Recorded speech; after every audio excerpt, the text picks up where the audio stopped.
BJP आएगा, सुअर का बच्चा को पहले मारो।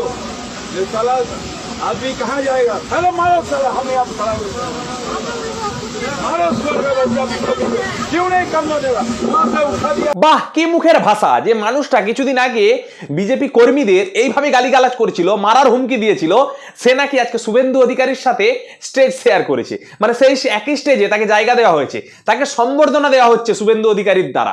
ভাবতে পেরেছেন? এটা ঠিক মেনে নিতে পারলাম না। এই ভিডিওটা ইন্টারনেটে এখন ভাইরাল। ভিডিওটা কতটা সত্য সেটা আমার জানা নেই, সত্যতা আমি যাচাই করিনি, কিন্তু এটা যদি সত্যি হয়ে থাকে তাহলে ভেবে দেখুন যে কোন মানুষকে ওই স্টেজে উঠিয়েছে। এই ভিডিওটা যদি ছেড়েও দেই, এই ভিডিওটা শুনুন, যে বলেছিল যে হিন্দু ধর্মে জন্মগ্রহণ করা মানে মুসলিম বাদে যে কোনো ধর্মে জন্মগ্রহণ করা মানে সে দুর্ভাগ্য নিয়ে জন্মায়, তাকে ইসলামে দাওয়াত দিতে হবে। সেটা অবশ্য সত্য, সেটা সব জায়গা থেকে আমরা শুনেছি। শুনুন একবার সেই ভিডিওটা, তারপর আমি আরো একটা কথা বলবো।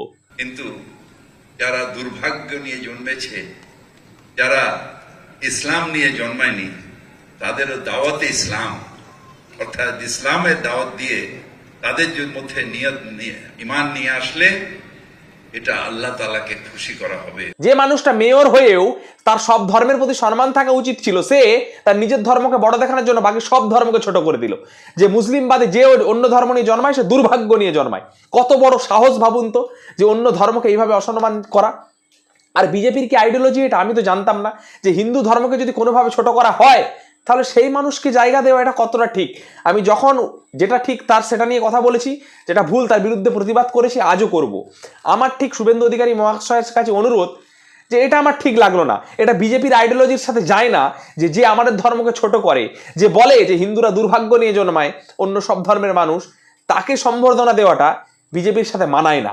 আগে যারা বিজেপি কর্মীরা এইভাবে কাজ করেছে, তাদের মারার হুমকি, গালিগালাজ দিয়েছে, তাকে স্টেজ শেয়ার করা, এটা বিজেপির আইডিওলজিতে যায় না। জানি না নীতি আদর্শ এখন আস্তে আস্তে ভুলে যাচ্ছেন কিনা যারা বিজেপিতে রয়েছে, আমি বলতে পারবো না যে নীতি আদর্শের কি হচ্ছে। তবে আমার অনুরোধ যে এরকম মানুষকে জায়গা দেবেন না।